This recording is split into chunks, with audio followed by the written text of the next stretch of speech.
Welcome to Current Affairs. My name is Nathan Robinson. I'm the editor-in-chief of Current Affairs magazine. I am joined today by Alissa Quart, the executive director of the Economic Hardship Reporting Project and the author of the new book, Bootstrapped, Liberating Ourselves from the American Dream. Alissa Quart, thank you for joining us on Current Affairs.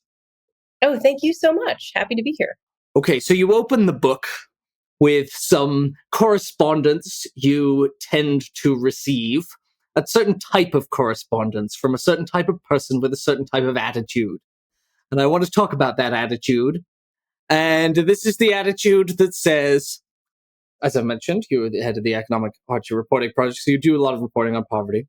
And so the responses you get often are people who are not sympathetic to the situation of those upon whom you report. Is that fair to say? Yeah, I mean, this is like the comments pages and people emailing me personally, call-ins if you're on television, like a C-SPAN or like a radio show, kind of, I call it the peanut gallery. And it's these voices that are like constantly critiquing anyone who is in the falling down middle class and onwards towards poverty, including subjects of my last book, probably the subjects of my new book, and many of our contributors, because at EHRP, Economic Hardship Reporting Project, 37% or so of our contributors describe themselves as working class or working poor or near the poverty line. So when they write about their lives, many have gone to college or even graduate school, and yet they're still in economic stasis. And the audience that bites back at them is like, why did you go to college? So, why didn't you go to college? Why didn't you study STEM? Why didn't you study IT? There's always like a kind of a hierarchy of wrongdoing and blame apportioning that is put on anybody who's not wealthy in this country. And that includes our contributors. But why did you have kids with two different men? Why did you have more than one child? Why did you have children at all? And the thing that struck me after I got, my first 100 of these, let's say, is just how pleasureless they are. Because they're always like, yeah. We haven't been out to dinner in 5 years, we're proudly not formally educated. It's kind of like... Well, there's a lot of kind of like, I suffered, so why should anyone else feel entitled to not suffer? Totally. They're like these anhedonic, and also I see that a lot with the rejection of student debt, with the student debt repayment or, whatever, canceling student debt. You have these people like, we paid. It's as if like, it's the opposite of Schadenfreude. You could probably help me with this. You seem like someone who could. What it would be the German word for wanting people to suffer as you suffered. So it's very specific. We could probably... Yeah. I'm sure there is a German word, but I'm not sure what it is. But we should introduce it to the language. Yeah. No, that is very much. And it sort of poses as an argument about justice. That is, it's not fair for these people to get their student debt paid off when I had to go through years and years of struggling to try and pay off my student debt. But you have a kind of sense that it's not grounded in a deep theory of justice. Yeah, well, it's grounded in, and I write about this in the book, in part in something called the just world hypothesis or the just world theory. And that was coined in the 60s by Melvin Lerner, who was a psychologist, social psychologist. And what he saw was he did a study in Kansas, and he had a woman posing as someone getting electric shocks. It was very much that 60s moment when this was happening. Every experiment involved electric shocks somehow. Every experiment in the 1960s involved shame, women, and shocks. So this woman was supposedly having shocks. She was an actor. She wasn't, but she was dressed like a student, and the other students were watching her. And the shocks intensified. These were students who were agreed to be in a study. And these students were like, she had done something wrong. They assumed the worse the shocks were, they didn't have any intelligence about what they involved, but they were like, she's done something wrong. And there's a strong need, I think, as Lerner did, that for people to believe that other people get what they deserve. So this hypothetical woman getting the shocks must have done something wrong, because otherwise she would not have gotten shocks. The most charitable interpretation of this, I feel like, is I can sympathize with it a bit because it's very hard to accept that you live in a world where a lot of people experience just extremely, extremely unfair things that they don't deserve. And then they die and nobody ever fixed it. The wrong was never righted. The just world is something that is quite tempting. I see why people want to believe that. Yeah, I write about this. Like, to keep ourselves sane, Yes. we twist the truth of life in order to make existence more bearable. We're poor, we're lonely because we're undeserving. The stranger over there is ill, or their last venture failed because they were ineligible or they had done something wrong. And vice versa, the millionaire heir, the person at Tesla, or the influencer is a person of merit, which is clearly often not the case. But that's the logic that guides a lot of, I believe, thinking about what has made why some people are successful and some people aren't, and what I call the self-made myth.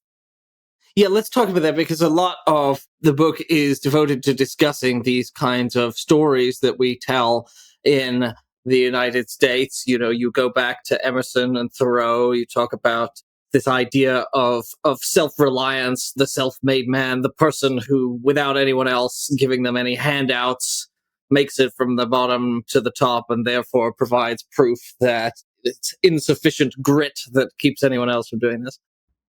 Yeah, so it starts really early in this country. You know, you could say it starts with Benjamin Franklin, but what I found when I looked at the origins of pulling yourself up by your bootstraps, that terrible idiom, or self-made man, is they both emerge in the 1830s. And, you know, that's important because it's a moment of kind of industrial entrepreneurship, steamboats, and honestly, let's be frank, it's also a moment of enslavement and people exploiting other people's labor and needing to say that they did that labor. So I think there's a moment that's a moment of business and entrepreneurship and sort of widening social networks in that period, but there's also a moment of great exploitation that people have to legitimize. So I think that's part of why this all starts in the 1830s. Mm.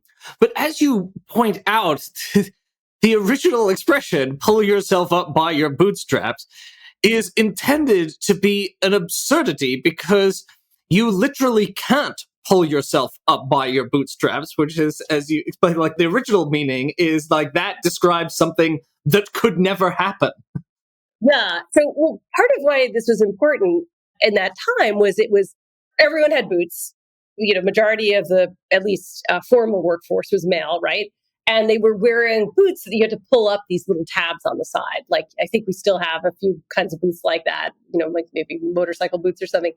And the wealthy people had someone helping them, or they had machines. There's new machines that help people get their boots on, or they were just really struggling every morning if they were kind of working men to pull their boots on.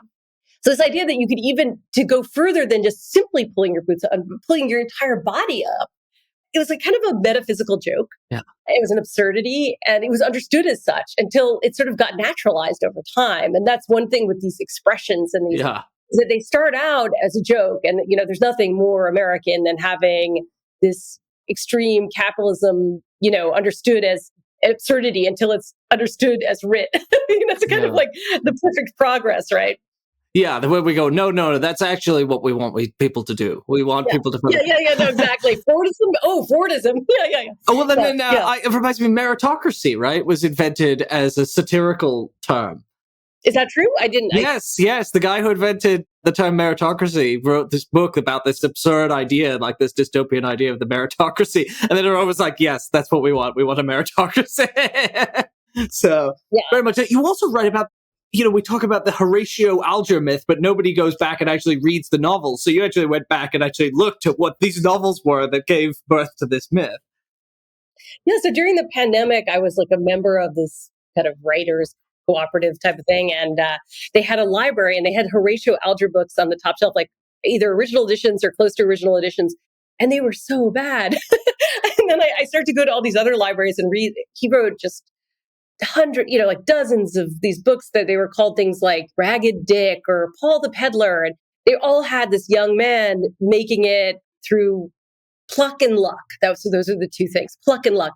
But in truth, when you do a close reading of these books, and as a English literature graduate school dropout, I have to earn my card for my ADD card. So I do close readings. That in order to do this, you have to meet a very rich older man. So in almost every single one of these books, this handsome youth, this ephebe, this hairless youth who's always extremely handsome, meets this like older man who may or may not have untoward desires for him, but they're not really explored in the books, what the older men actually want. But there's an understanding about nepotism and power and kind of class mobility and how it really works. And then nevertheless, this entire narrative is called a Horatio Alger story. And it meaning something totally different, meaning rags to riches, Right. meaning surviving on their own 2 feet and their cleverness, these young men. There's a socialist reading of Horatio Alger's actual novels that is about... Yeah, well, I think there's more than that. There's a very perverse reading and some great... Yeah, he was a pederast, or at least he engaged in pedophilic acts. Let's just put it that way. And I found all this great lit crit from like the 80s and 90s that were just like reading these whole stories as about repressed desire that had morphed into these men helping these young men out of really untoward impulses. Yeah, so it's really interesting. Yeah, but certainly not a story of the plucky businessman making it from, starting with 50 cents in his pocket. Yeah. But you talk about Emerson and Thoreau, because they're an interesting case too, because Emerson makes this self-reliance essay, and Thoreau, of course, pretends that he lived alone in Walden for years while his mom was actually doing his laundry or whatever. Yeah. So that's a famous, people say, was that true? It's like, yeah, actually. And he also even, said, had an extra seat for conversation or something to that effect while he was writing Walden. He was giving better gatherings than we were having in the last couple of years, in his home. But Thoreau was very brave, but the person that irritated me was Emerson. And he's just such a wonderful lyric writer. And, there's so many ways to read Emerson and Thoreau, especially, Emerson's kind of vatic, mysterious prose, right? You could read it as rejecting conformity, rejecting whatever traditional religious forms. But there's an insistence on this idea of self-sufficiency that throughout all his books, and he was dependent on the fortune of his wife who passed away, and the Transcendentalists were too. And then he was totally dependent on like the services of his current wife named Lydian, who there's this amazing passage where she was a compulsive cleaner and she cleaned their house from top to bottom and then the next day gave birth. So he had so much support in his self-sufficiency. So that's just the point I'm making throughout this book. Yes, and I take it the point there is not just to cast Thoreau and Emerson personally as hypocrites, but to expose the fact that nobody actually lives an independent life. It's just not a real thing. No, it's not a real thing. And yet, we continue. It's like today we have the rise and grind culture, grind set. People have been enjoying sending me videos of these guys saying like, you can do it, hustle yourself to success. I mean, that's the current version of self-reliance, for better or worse, right? Yeah. And there's just not an acknowledgement of the vulnerability that we have going into the world and honestly leaving it, because the majority of us will be disabled at some point. And obviously aging is not something that's easy to do without help. Right. We all need help. And I think one of the things that your book caused me to do is think a lot more about the word dependency and dependence, because on the right, there's been a long-standing effort to cast dependency as some sort of inherently negative thing. But I came out of your book thinking, well, we should reclaim that. Like, depending upon others is foundational to being a human person in a society. Yeah. And I actually call it the art of dependence, or the art of interdependence, if I'm trying to be more, both sides. Sure. more kind of multivalent. But dependent, the original meaning of it was to hang on or to hang together. And it was from, I think it was Latin or medieval French. And to me, that is what dependence means. It means to leaning together, hanging together, and not this thing like the word entitlement. That's another favorite of the right, to shame and blame people for needing things that are often basically human. Mm-hmm.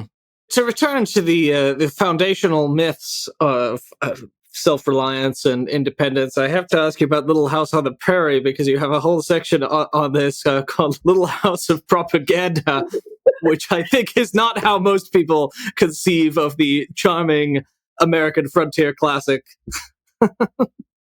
Yeah. So some of this is fun. Yes, that's true. You're not like bitterly denouncing Little House on the No, I'm Prairie. not really denouncing. However, I had to deal with a lot of the Laura Ingalls Wilder, kind of the Little House books. It's a whole series, right? It's not just, they're not all called Little House on the Prairie, but because my daughter got really into them when she was 7 or 8, and we wound up watching the show is literally endless. I was like, when will this? But no, there's like the Christmas special and there are reruns. And you're like, I hated this when I was a child because it came out when I was a kid in the 80s, and I was like, and I still hate this. But I actually like the early seasons, but whatever. Did you hate it as a child? You hated it as a child? Do you remember what your feelings were? I think I really did not like Michael Landon, and I say in the book, he reminded me of Reagan, and they kind of like sort of Pepsodent tanned affability, and the lie of self-reliance, which I feel like I must have had some serious issues with early on because. But no, I enjoyed it. I read all the books, but there was something about it that this whole thing, this idea that they just muscled through and they did it on their own. And I just looked into this, and Pa and Ma were beneficiaries of the Homestead Act of 1862, with the biggest land giveaway in this country. They also, their neighbors, and this is documented in this wonderful, The Prairie Fires, which was a wonderful book about Laura Ingalls Wilder. Pa was a terrible farmer, and all his neighbors were bringing them vegetables. Just even like the dependence on a sort of hyper local level was there as well, right? So I felt like that need to expose some of that, because I felt like this was the sort of the YA gateway drug to self-reliance, to girl bossery, or whatever was the Little House on the Prairie. They also depended on the federal government to expel the original occupants of the land for them. Yeah, no, exactly. Who, was appropriated the Kansa Indians, the Kaw Indians, or indigenous people in Kansas. And and it was 160 acres for each family. And if you think about the millions over time that land has produced of security and as an asset for mostly white families, it's pretty stupendous. Yeah, and I think, as I say, it's called Little House of Propaganda. It's very funny. It's very fun. But I think what is interesting is analyzing these stories and kind of looking for the moments of dependence that go kind of undiscussed. I did a whole article about Billionaires Memoirs a couple of years back, and I read like a huge stack of memoirs by billionaires. And I was always on the lookout for the moment where someone else gave them a huge leg up, whether it was like Sam Walton's father-in-law giving him a loan equivalent of $300,000 today. Like, they always had some moment where, or like Richard Branson's aunt purchased the recording studio for him. There's always a thing when you look, and these are memoirs of self-reliance. Yeah, it's a good exercise. Yeah. And we should be doing this actively with, Elon Musk. And I remember during the election when Michael Bloomberg was a Democratic nominee, he said, I built this company. And I think Bernie Sanders said, you didn't do it yourself. Or something like that. It was like an unbelievably good moment. But it was sort of like a perfect time lapse moment of what happens in these biographies of these guys, right? That are like, I did it. And you're like, yeah, didn't your dad give you startup funds? Which is okay. Like, again, that there's not shame or blame on either side of this, but let's not pretend that there's like a moral perfection in making it when you've been given this level. Right. Because we all depend on other people. None of us actually do make it on our own. So we're not saying, oh, you should have made it on your own. But as you point out throughout, there's something quite cruel about making people feel as if their failures are their own fault, and that if they had been better and worked harder, then everything would have been different. Yeah. It's very cruel. And the stigma, the self-blame, the shame. I mean, I started writing this book because I had written a book called Squeezed, Why Our Families Can't Afford America, that was about what I called the middle precariat, which is the precarious middle class, proletariat meets precarious, guy standing meets middle class. And I write about that a little in this book too, the way brain work has become gig work, etc. And what I saw over and over again was the shame and blame that many of these people that I interviewed spoke about. Mhm. They were saying, why I did everything right. And that was a refrain. And again, it's as if doing everything right can have a protective value, but it should be better than this. I mean, that's what they kept saying. Mhm. And it made me want to look at the ideological underpinnings and the psychological underpinnings that would make just dozens of different people say the same thing about their lives. Mhm. There's a book by a billionaire. One of the billionaire memoirs I read was called, it's by a guy, Joe Rickets. Oh, Joe Rickets, who was the terrible guy Yeah. who sold off of the newspapers. Yeah. We actually set up at EHRP, set up a Rickets Oh, fund did you? for people who were destroyed by this man. Oh, wow. Yeah. Oh, wow. Was he in equity or what was his bracket? Let's see, what did he, Ameritrade, I think was him. Right. Yeah. But he's a really evil guy. I know he's had a few scandals. Oh, and he's a racist too. That's the other thing. Mm-hmm. He had all these horrible Islamophobic comments. His TD Ameritrade. But I bring him up because his billionaire memoir is called "The Harder You Work, the Luckier You Get," which is a phrase that I also read in your book. And if you believe that, then if you find yourself in an unlucky position, then it proves that you just should have worked harder, right? Right. It's very hard to untangle this for people who have come to believe this. Because if you spent your whole life working really hard and believing that this will produce results, you don't want to, at 42 years old, forget that and pretend that none of it had happened, right? So you want to keep believing, it's like throwing good money after bad, that more hard work will then resolve this for you. But since 60% of wealth is inherited, this seems very unlikely. So, not entirely. We should also say that there is such a thing as talent and skill, and I'm not saying that that doesn't exist. And you do have to work really hard to get mastery in an area. But that's different from just like doing 5 different jobs or side hustles and thinking you're going to be making a living wage. I mean, that's a different issue than trying to become a great artist or something. It's a different thing. Yeah, right. I mean, there are plenty of people who do put in a lot of work on something and then it pays off and they create something very valuable and they can point to the work they did in creating the valuable thing. But it is also the case that in this country and around the world, there are a lot of people who toil every day for their most of their lives and see very little benefit from it. You mentioned that 60% of wealth is inherited, so I want to get to when you have these correspondents who say, well, I worked really hard and I got everything where do you start in sort of showing why this view is false? We've talked about the stories that are told, but let's talk about the kind of reality that faces people. Well, yeah, I mean, the last study I read was that CEO pay was like 399 times on average of the ordinary worker. There's so much inequity in this country that's structured, and it's structured into our tax rate. It's structured into how we care for people when they're vulnerable. I mean, one of the things that really struck me when I was reporting this was I talked to somebody who was caring for themselves with extreme medical issues with GoFundMe campaigns in part. And I think in 2018, 1/3 of all GoFundMe campaigns were unpaid medical expenses. And like 12 million Americans have crowdfunding campaigns to help someone afford their medical bills, someone outside their immediate family. So this is the kind of situation that shows that luck and pluck is not enough, right? If you are in that position, how lucky and plucky would you have to be to get out of it? So I think that's the part of this. And I mean, I consider my book radical self-help in the sense that I think if you show structural inequity and you do it with some humor, hopefully, that people can start to question their own self-blame. So that's like the least that I can do as an author, I think, or as a reporter. So yeah, they might feel a little better as a result of that's the nice thing about your book is they're not going to feel worse. A lot of times we as progressive critics of society end up making people feel worse by pointing out all of the terrible dysfunctions and horrors. But The counterpart of that is that you can make people feel better by stopping blaming themselves for every bad economic thing that happens to them.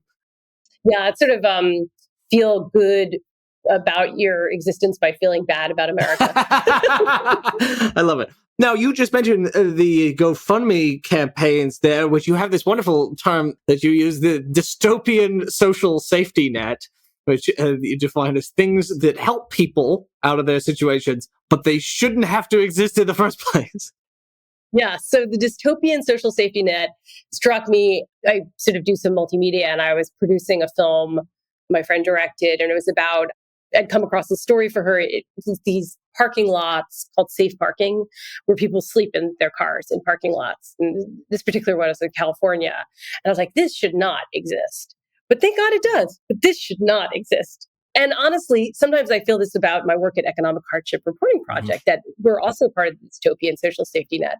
That if we had functional media that didn't have Joe Rickets wanting to have extreme profits, that was unionized, that potentially had more national, public television and radio support and so forth, more nonprofits like ours even, we wouldn't need to be taking care of reporters who were on SNAP, right?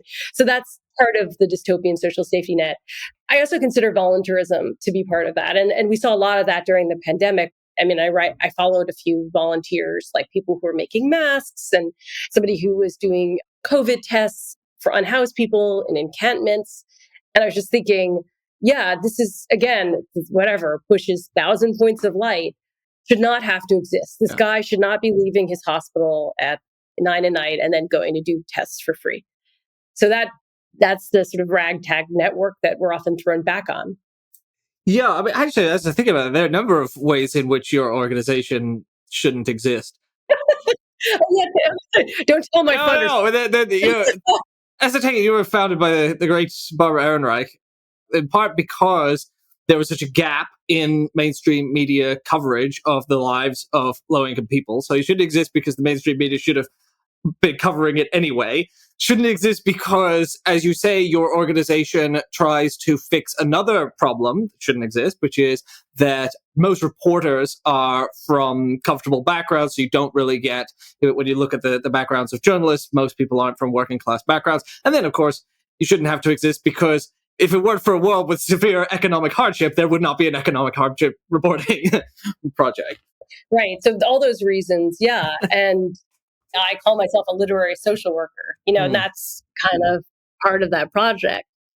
And sometimes success doing what we do is getting somebody to a point that they don't need us anymore. So they're selling their own work, or they have, traditional jobs in mainstream media outlets. Like, that is itself a success. Yeah, and I did just want to emphasize this point about the Economic Hardship Reporting Project, because as I understand it, it can appear to people at first for reporting on economic hardship, which obviously you do, but also the sustaining of working class people's ability to come into journalism and journalists' ability to stay afloat in a time when there aren't jobs for journalists it's equally a part, as I understand it, of what you do. Yeah, I mean, we often say that part of the problem with media is that it's rich people writing for middle class people about poor people. Mm-hmm. And we'd like it to be middle class and poor people writing about themselves. Mm-hmm. It's that simple. It's nothing about us without us, but in a way, it's something like things in Bootstrapped that used to be better in certain ways, right? You used to have newspapers where people didn't have college educations, mm-hmm. right? You used to have working class people going into papers like a Trade or magazine writing, paying well enough so you could come from shabbier backgrounds and stay afloat. Look, that's how I got into it. Mm-hmm. But that's no longer true. So some of what I'm arguing in Bootstrapped and also with our organization is sort of atavistic. Like, we have to go back to the past to get to the future. Yes. The past held the GI Bill, the past held the Homestead Act. Right. It held different definitions of the American dream, the 1931 definition that was much more capacious and not, I'm going to grind set myself to success tonight, Yeah, I mean, without being nostalgic or having sort of golden age is also the case that we tend to forget things that have been done, that used to exist, that no longer exist, that need recovering. There was a obviously the old vision was that a good 9-to-5 job should give you a decent and comfortable lifestyle, and you quote this incredibly dystopian phrase in your book, that one of these things that appears on billboards for like Fiverr or one of the side hustle companies, 9-to-5 is for the weak. Yes. Oh my God. But some of this comes from creatives, right? Some of this comes from, there's a friend of mine who calls it academic exceptionalism, from talking about academics. AE, she calls it. It comes from people who did do what they loved. And so I don't know how you work, but I work outside of 9-to-5 myself, right? Yeah, I never leave this place. But there is some level of free will in it, right? Yes. But that and the ideology around the nimbus of creativity has gone to now describe jobs that are not do what you love, that are not imaginative, are not people who have agency around it. You must have shared my reaction to this. Weren't you so depressed to see Dolly Parton do that update of 9-to-5 with... Oh, I felt deeply betrayed, I have to say. I saw her in like the 80s when I was a teenager, late 80s. What company was this for? This was for... Squarespace. Oh, this was for Squarespace. And the whole thing was like, 9-to-5 is not enough. You need a side hustle or something. Yeah, exactly. Yeah. Dolly, no, we loved you. Paying for some sort of like scholarships or something. I don't know. It's like, I don't think so. But yeah. And you want to love her, but I mean, you think if even Dolly Parton now, that was really the sad thing. It's like if even Dolly Parton, who has transformed in this way, it really symbolizes this kind of shift to this horrible, cruel ideology that says if you're not working constantly, then you pretty much deserve what comes to you. Yeah. I was pretty shocked by that. Also because, I've been thinking a lot about Dolly Parton as this left or progressive heroine that had been under-celebrated. And then I was like, oh, no. Yeah. You have to sell out? Like, this is worse than Nick Drake's Pink Moon and, Volkswagen. Oh, yeah. Well, the one I always cite is Martin Luther King's speech being used for the Dodge Ram commercial. Oh, yeah, that's pretty bad. Yeah. The speech actually has a part of it that's about car commercials where he's critiquing them, and they didn't use that part. So the subtitle of the book is Liberating Ourselves from the American Dream. It's interesting that you say that rather than, there are a billion books out there where they're like, actually, Barack Obama has The Audacity of Hope. The subtitle is like Reclaiming the American Dream or Restoring the American Dream. You say Liberating Ourselves from the American Dream. So when we get to the vision here, why do you frame it that way and encourage us to think about it that way? Well, it's so funny. Yeah. I mean, I guess in some ways it really is something more namby-pamby to be like, leaving behind or reawakening. I was like, no. I feel after doing this reporting, and I know a lot of people feel imprisoned by this, and I wanted it to be a stronger action, but also in that sense, a more optimistic one. Like if we're able to liberate ourselves from it, even to a new one, if that's part of the promise. And I think that there is a moment of radical change that's happening. You talk about it on your site. I mean, we have, record DSA membership, nut levels. We have, I call them the black turtleneck workers, which are grain workers organizing sometimes for the first time from the University of California system, publishers, media. You have, more imaginative union activity. I mean, union membership overall may be down, but like what the gig workers, et cetera, that are organizing are doing it imaginatively, publicly, getting a lot more media for it. I don't know. I feel like it's, like we have new representatives like, Maxwell Alejandro Frost. And it's now, I think the Congress is like 28% female and a quarter BIPOC. This is new. Yeah. So there are reasons to feel like we are being liberated from one American dream to another one. And even if it's like an older one, we're actually being liberated back to. Yeah, we once you pierce all of the myths, once you deflate Emersonian self-reliance and expose Laura Ingalls Wilder as an New Deal reactionary, and it frees us, right? Once we see through all of this stuff, once we see that nobody lives alone, you're able to then show us all these examples in the book of people caring for us, of interdependence, and of, give that glimpse of a society in which dependence is not a negative word, but it's the central characteristic of a society where everyone needs everyone else. Yeah, and it was Darwin has obviously been taken for most of this century and last as somebody who was interested in survival of the fittest, but he wrote about mutual sympathy and how animals, bugs, polyps, butterflies, and milkweed, they were dependent on one another, not just interdependent, dependent. They lived in mutual sympathy. So I think it's a natural state in some ways. It's a biologically natural state for humans and for all kinds of creatures to live in a state of blameless dependence. Well, we shall get back to our state of blameless dependence. But to get there, to begin with, foundational text, everyone needs to pick up Bootstrapped, Liberating Ourselves from the American Dream by Alissa Quart. You can find Alissa Quart at AlissaQuart.com. You can also find her on Twitter at LisQuart, L-I-S Quart. Thank you for joining us on Current Affairs, Alissa Quart. Thank you so much, Nathan.